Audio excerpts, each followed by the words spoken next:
Sa gitna ng abala at gulo ng buhay, kung saan maraming bagay, mabuti man o masama, ang inihahagis sa atin mula sa lahat ng panig.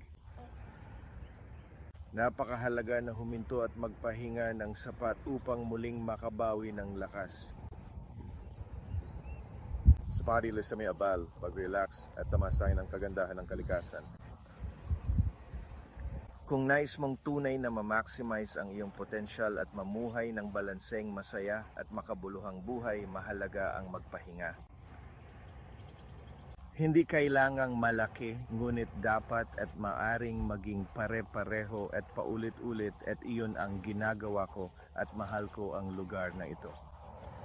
Ito ang Lake Pflugerville. Alas 6 antab ng umaga ngayon sa isang tahimik na Sabado at ang paligid ay napakaganda at puno ng sariwang hangin. Naririnig ko ang mga ibon na nag-uusap sa likuran.